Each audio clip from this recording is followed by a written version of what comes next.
Kasus dugaan korupsi terkait dana bantuan COVID-19 kembali terjadi.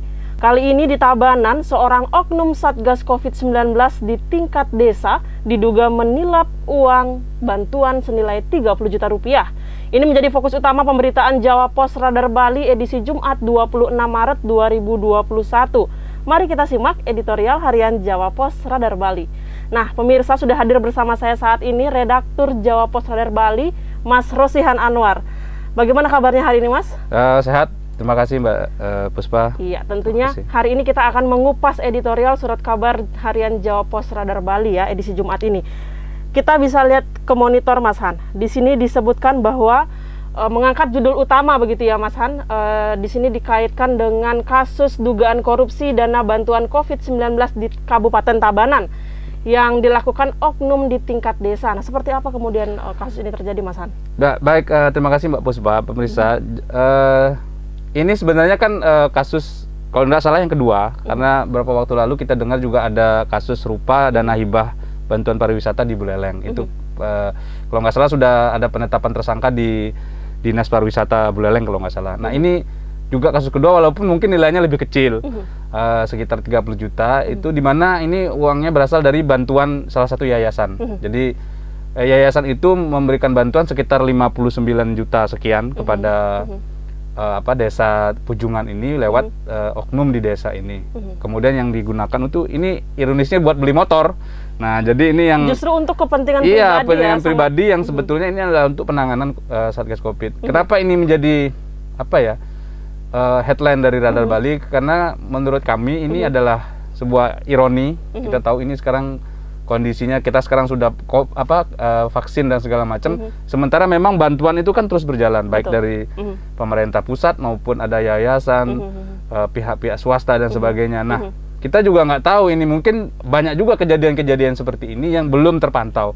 Kita berharap sih semoga ini menjadi kasus terakhir, supaya tidak terulang, karena bagaimanapun dana-dana ini sangat banyak, baik dalam bentuk bantuan uang maupun barang. Nah, ini kita nggak tahu lagi apakah sudah tersalurkan atau mungkin disalahgunakan. Nah, ini kasus-kasus seperti ini kita harap tidak terulang. Itu sih pada poinnya. Betul sekali. Saya rasa kejadian-kejadian seperti ini tidak hanya sekali dua kali terjadi seperti yang Mas Han bilang tadi. Apakah ini mengindikasikan bahwa sebenarnya ini menjadi lahan basah begitu, Mas Han? Ya, makanya kita berharap ke pengawasan dan hal ini kejaksaan ya. Mungkin kalau di tingkat pusat ada KPK dan sebagainya. Nah, kita berharap masyarakat juga ikut mengawasi bagaimana pemerintah, terutama aparatur tingkat bawah ini kan tingkat resiko atau tingkat ada peluang. Jadi kita nggak tahu sekarang karena lagi COVID, bantuan banyak dari mana-mana, sehingga ini perlu pengawasan. Kita semua yang harus mengawasi, baik kita di media maupun teman-teman mungkin di LSM, juga baik di penegak hukum, kejaksaan dan polisian dan sebagainya. Tentu saja sangat diharapkan partisipasi masyarakat secara langsung dalam kategori supaya pengawasan intinya itu, sih supaya penyalurannya tepat sasaran. Karena di kondisi seperti saat ini, apalagi Bali yang terkena dampak begitu luar biasa dari pandemi, tentunya kita harus, dan pertanggungjawabannya, karena banyak bantuan tentu harus dipertanggungjawabkan. Betul sekali. Betul sekali. Saya sepakat dengan apa yang dibicarakan dengan Mas Han tadi. Mungkin kita bisa berlanjut ke pertanyaan kedua, Mas Han. Di pertanyaan kedua kita lihat di halaman Metro Denpasar. Di sini disebutkan bahwasannya ada headline gitu, PR polisi ini menumpuk. Ini terkait dengan sejumlah kasus besar di Kepolisian Bali yang belum terungkap. Nah, apa saja PR-PR tersebut begitu, Mas Han? Ya, ini sudah masuk bulan akhir bulan ketiga ya, awal tahun ini, dan pasca COVID-19 pandemi ini banyak kasus-kasus ya bisa dibilang kriminal yang cukup besar, yang kita tahu banyak juga melibatkan aparat. Bahkan waktu lalu di Tabanan ada polisi yang merampok emas seperti itu. Nah, ini kita nggak tahu kenapa banyak kasus yang tidak belum terbongkar ya, karena mungkin juga ada hal-hal non teknis atau teknis yang mungkin buat polisi juga susah. Nah, ini ada beberapa hal yang menjadi PR polisi, mulai dari pembobol mesin ATM, kemudian juga ada pencurian protime, kemudian juga ada rampok di salah satu toko yang pelakunya di CCTV itu menggunakan jaket polisi kalau nggak salah. Nah, ini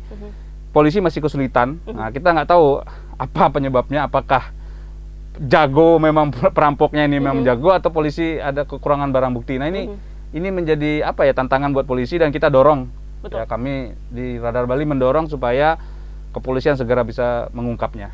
Tentu saja ini berkaitan lagi dengan nama baik Bali ke depannya begitu ya Mas Han. Jika misalnya banyak kasus yang menumpuk, apalagi ini kasus kriminal, kemudian akan mencoreng citra Bali sebagai karena apalagi kita kan udah mau rencana buka pariwisata nih, Juli katanya kan. Kemudian juga tentu harus jaminan kepada tamu bahwa Bali wisatawan, aman, ya. Minimal bagi warga lokal lah yang kita selama ini baik. Ya ini kembali lagi mungkin situasi ekonomi ini yang mengakibatkan orang nekat seperti itu kan.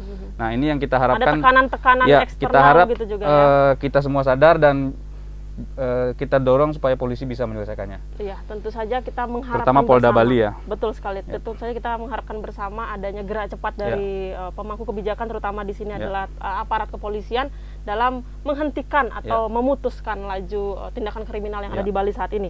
Kemudian kita langsung beralih ke pertanyaan ketiga nih Mas Han.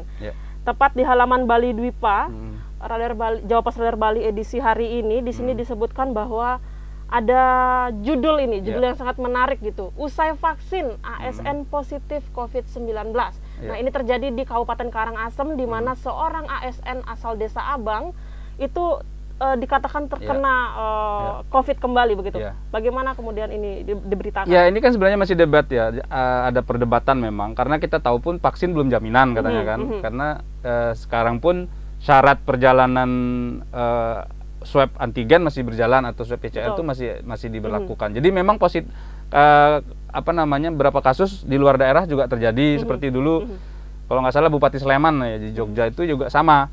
Setelah vaksin kedua malah positif. Nah, ini memang masih kita belum, saya sendiri mungkin belum pas ya karena saya bukan orang medis. Jadi paling tidak ini menjadi semacam bahan bagi Dinas Kesehatan maupun Satgas Covid.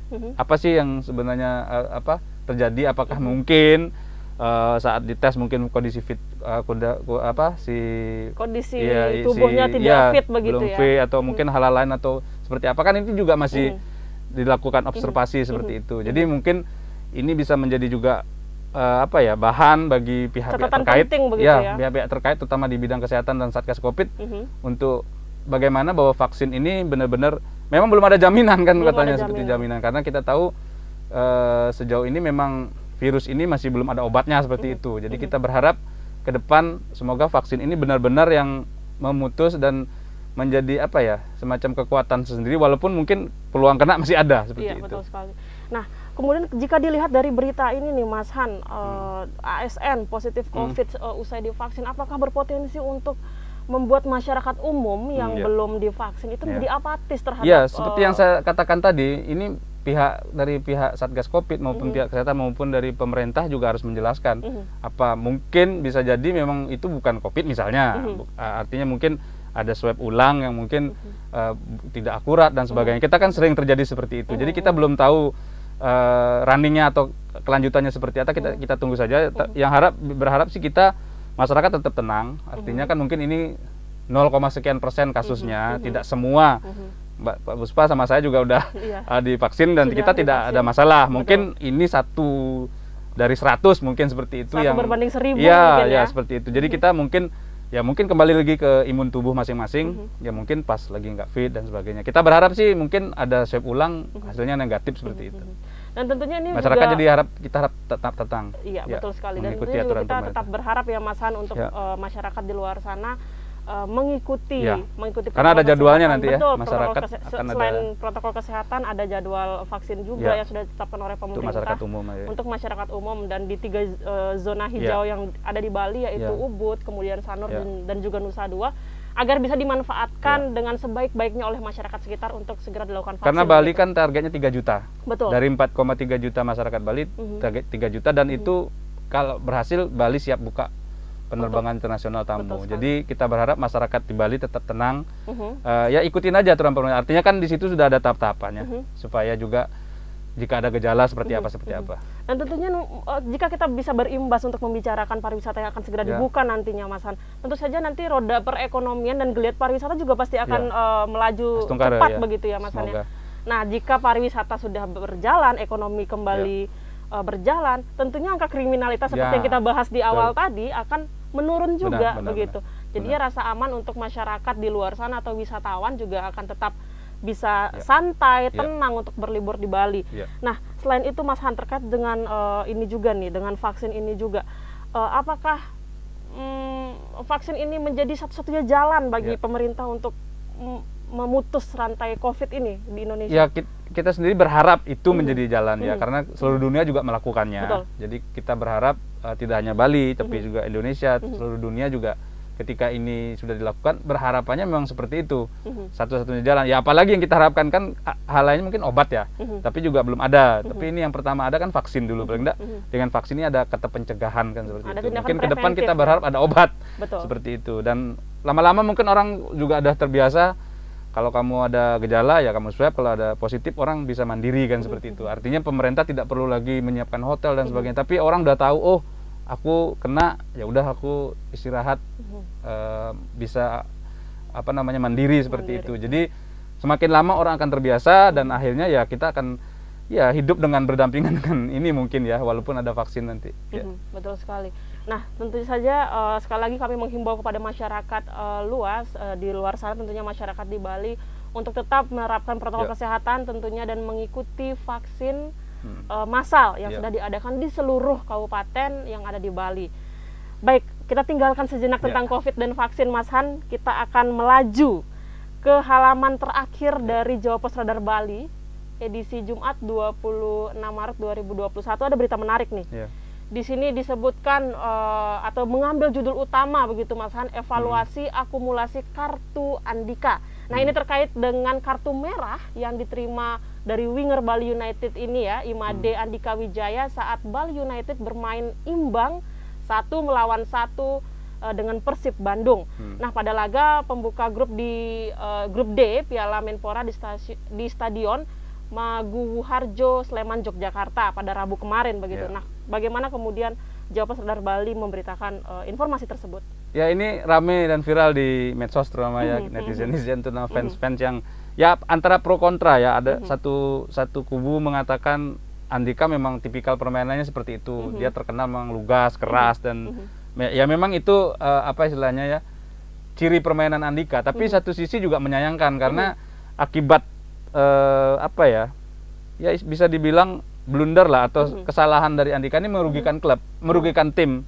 Nah, jadi ketika kita tahu Bali United kan sempat leading ya, sempat unggul, kemudian karena ya itu karena kurang hati-hatinya Andika dalam bermain, juga melakukan pelanggaran, akhirnya mendapat 2 kartu kuning. Ini menjadi pelajaran lah terutama bagi coach bahwa sebenarnya kalau kita lihat, kita perhatiin 2 kartu kuning itu sebenarnya tidak perlu.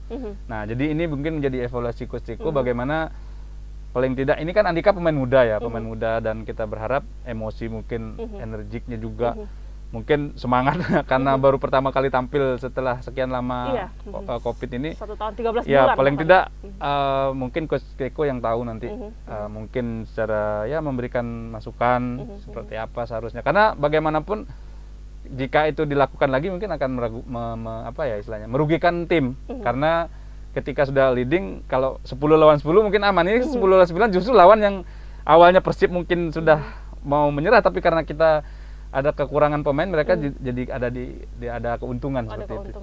Nah, apa nih sebenarnya dampak terburuk yang bisa dialami oleh Bali United jika misalnya performa dari Andika ini kedepannya akan terus seperti ini begitu? Ya, memang sih Andika bukan satu-satunya pilihan. Banyak ada beberapa pemain yang bisa menjadi pengganti di posisi winger kanan. Tapi intinya si Andika ini kan dia pemain lokal Bali ya. Kita berharap, kalau kita tahu banyak yang bilang Bali United ini kan pemain asingnya atau pemain luarnya terlalu banyak. Nah, sebenarnya kita harapannya sih Andika ini sebagai pemain lokal bisa menjadi contoh, bisa menjadi role model ya, ciri-ciri pemain lokal gitu loh. Artinya dia, nah ketika dia hilang ya tentu kita makin banyak pemain yang akan dicadangkan, karena sementara sudah banyak pemain Bali yang mungkin apa ya, sudah banyak tidak tampil lagi di tim utama. Tinggal satu-satunya sekarang Andika. Nah, harapannya Andika bisa makin lama semakin dewasa, walaupun mungkin itu ciri permainannya, tapi paling tidak dia harus juga memikirkan bahwa dia juga harus bermain tim ya, supaya tidak ada merugikan tim. Jadi pelajaran buat Andika, dan saya kira Coach Ciko yang nanti akan evaluasi mungkin bicara tentang cara bermain yang baik lah ke depannya. Juga terkait dengan emosi itu tadi ya. Benar. Dan tentunya ini menjadi PR yang menarik bagi Bali United untuk bisa makin solidkan tim begitu ya, dengan memperbaiki pola permainan dan lain-lain sebagainya. Tentu saja kita berharap yang terbaik untuk Bali United di masa depan. Karena besok masih ada pertandingan lawan Persiraja. Betul sekali, tetap kita dukung bersama Serdadu Tridatu yang satu-satunya dimiliki oleh Bali.